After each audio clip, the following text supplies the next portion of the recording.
TPN, the Sovereign Americans News Network.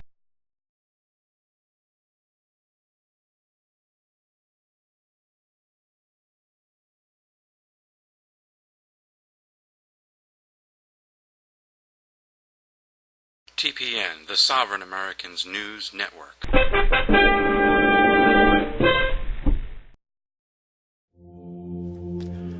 When Benjamin Franklin exited the Constitutional Convention, he was asked by a woman, "Sir, what have you given us?"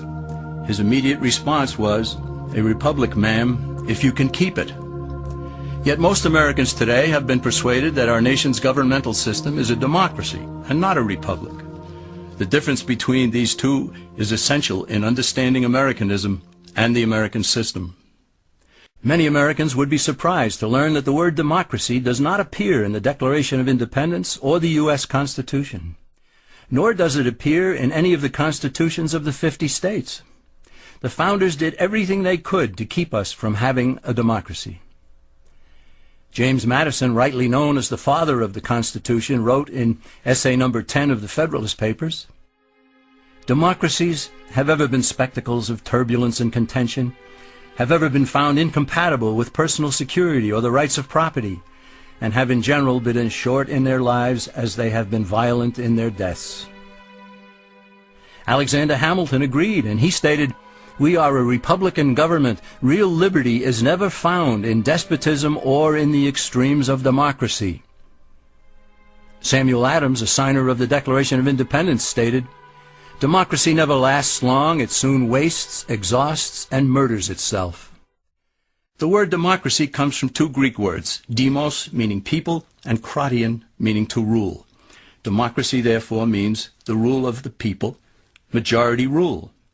This, of course, sounds good, but suppose the majority decides to take away one's home, or business, or children. Obviously, there has to be a limit. The flaw in democracy is that the majority isn't restrained. If more than half the people can be persuaded to want something in a democracy, they rule. What about republic? Well, that comes from the Latin, res meaning thing, and publica meaning public. It means the public thing, the law. A true republic is one where the government is limited by law, leaving the people alone. Consider a lynch mob in a democracy. 35 horseback riders chase one lone gunman. They catch him, and they vote 35-1 to hang him. Democracy has triumphed, and there's one less gunman to contend with. Now consider the same scenario in a republic. The 35 horseback riders catch the gunman and vote 35-1 to hang him, but the sheriff arrives, and he says, "You can't kill him. He's got his right to a fair trial." So they take the gunman back to town. A jury of his peers is selected, and they hear the evidence and the defense, and they decide if he shall hang. Does the jury even decide by majority rule? No, it has to be unanimous, or he goes free. The rights of the gunman aren't subject to majority rule, but to the law. This is the essence of a republic. America's founders had a clean slate to write on. They could have set up an oligarchy. In fact, there were some who wanted George Washington to be their king. But the founding fathers knew history, and they chose to give us the rule of law in a republic, not the rule of a majority in a democracy. The founders had good reason to look upon democracy with contempt, because they knew that the democracies in the early Greek city-states produced some of the wildest excesses of government imaginable. In every case, they ended up with mob rule, then anarchy, and finally tyranny under an oligarchy. During that period in Greece, there was a man named Solon, who urged creation of a fixed body of law not subject to majority whims. But where the Greeks never adopted Solon's wise counsel, the Romans did. Based on what they knew of Solon's laws, they created the 12 tables of the Roman law, and in effect built a republic that limited government power and left the people alone.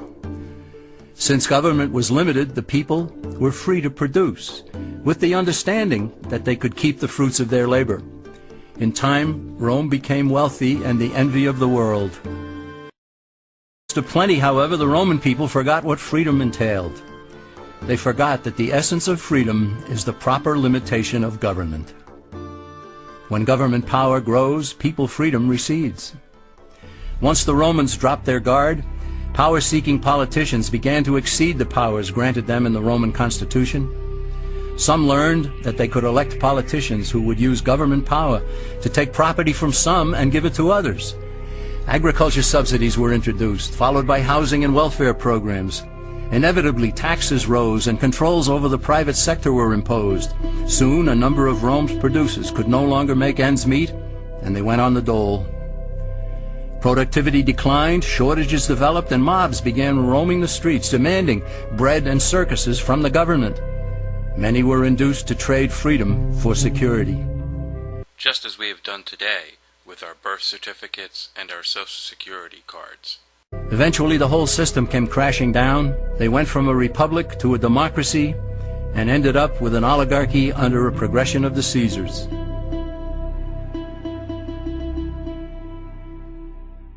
Thus, democracy itself is not a stable form of government. Instead, it is the gradual transition from limited government to the unlimited rule of an oligarchy. Knowing this, we as Americans are ultimately left with only two choices. We can keep our republic, as Franklin put it, or we will inevitably end up with an oligarchy, a tyranny of the elite. TPN, the Sovereign Americans News Network.